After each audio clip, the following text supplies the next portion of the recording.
Eh bien bonjour à toutes et à tous, je suis très content de vous retrouver aujourd'hui pour une vidéo qui va être plus rapide que d'habitude. Vous le savez, hein, tous les jours je m'informe par rapport à de nombreuses vidéos, des articles un petit peu à gauche à droite et d'ailleurs des chaînes YouTube dont je parlerai peut-être un jour en vidéo.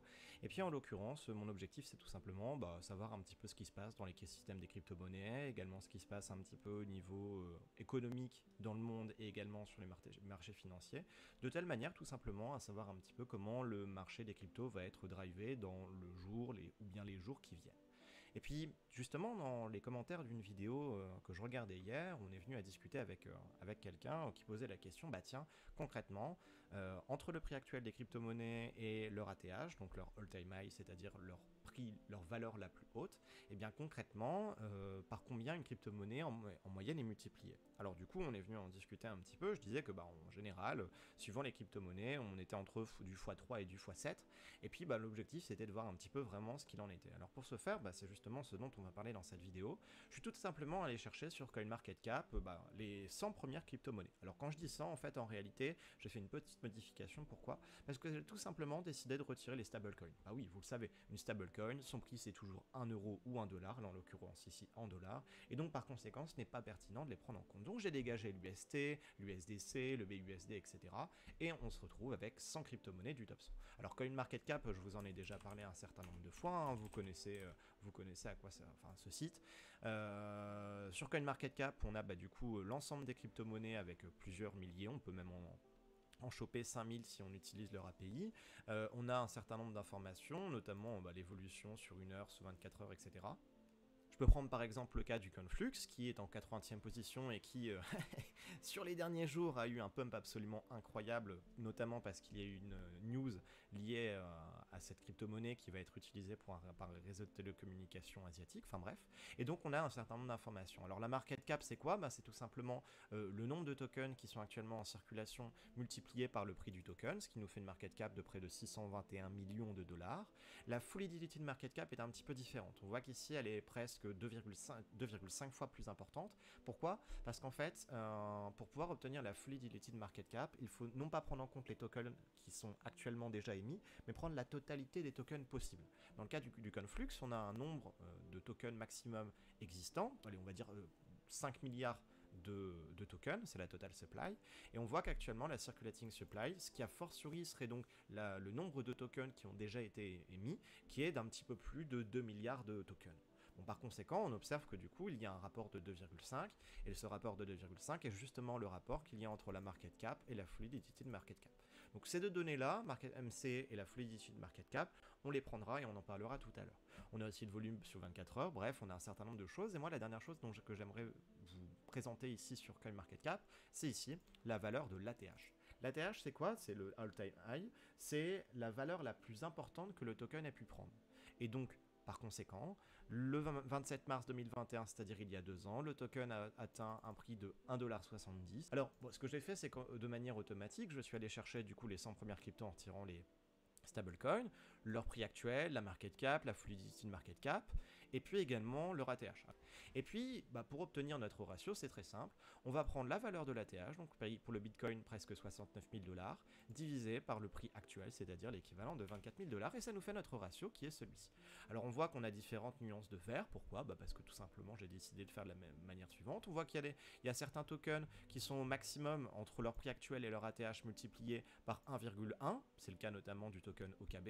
Et puis en parallèle, on voit des tokens qui sont multipliés par 29, des tokens multipliés par 10, comme c'est le cas du Stellar, par 7, comme c'est le cas de Avalanche, etc., etc. Donc forcément, tous les tokens ont des différences de ratio, puisque c'est pas le même réseau, c'est pas les mêmes use cases, etc.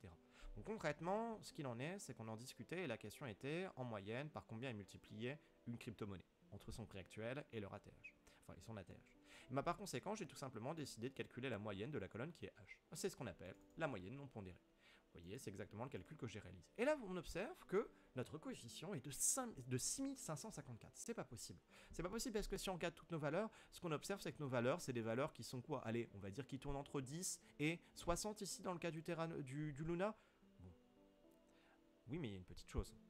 Il y a une petite chose, c'est que si on remonte, on observe ici qu'on a une ligne en ligne 49 qui est la ligne du Terra classique. Le Terra classique, c'est quoi? Vous le savez, il y a plus d'1 an, il y a eu le crash de l'écosystème Terra Luna. Alors, Ce crash a résulté par une baisse extrêmement significative du Terra classique, qui initialement avait comme ATH à près de 111 dollars et qui désormais n'a comme prix que un 10 millième d'euros, enfin de dollars. Donc nécessairement, le ratio qui est ici est un ratio qui est totalement pété et qui donc vient exploser notre moyenne, puisqu'on le sait, la moyenne est sensible aux valeurs extrêmes. De ce fait, je vais décider de supprimer cette ligne. Pourquoi? Parce que cette ligne n'est pas pertinente. Ici, on a une autre ligne qui est liée au token Terra, qui s'appelle désormais Luna, qui est le nouveau token de l'écosystème Terra Luna, qui lui n'est pas backé de manière algorithmique comme ça l'était avant. Ce token-là, je vais le considérer comme OK, pas de problème. Eh bien, on observe que notre moyenne non pondérée est donc désormais de 12. Ça voudrait dire que, entre guillemets, de manière un petit peu bête, eh bien, en moyenne, on aurait dans le top 100 des crypto-monnaies, les tokens qui seraient multipliés par 12 entre leur prix actuel et le prix au moment de leur ATH. Alors, bien évidemment, faire attention. Pourquoi? Parce que ça ne veut pas dire, parce qu'un token a déjà atteint un prix beaucoup plus élevé à un ATH, ça ne veut pas dire qu'il va forcément y accéder de nouveau.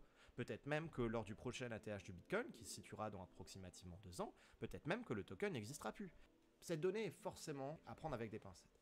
En parallèle, on pourrait se dire, tiens, c'est bien gentil de calculer le ratio qui est ici, mais toutes les tokens ne valent pas la même pertinence. Je m'explique. Si je prends par exemple le cas du Filecoin, qui a ici un ratio qui est extrêmement élevé de presque 28, on voit que sa market cap, on en a parlé, c'est en gros la capitalisation du marché de ce token-là, est à près de 3 milliards de dollars. C'est bien gentil, mais par rapport au Bitcoin qui est à 473 milliards de dollars, ça correspond pas forcément. Donc faire la moyenne en prenant ces deux tokens, leurs deux ratios, et en gros les mettre au même niveau, c'est pas pertinent.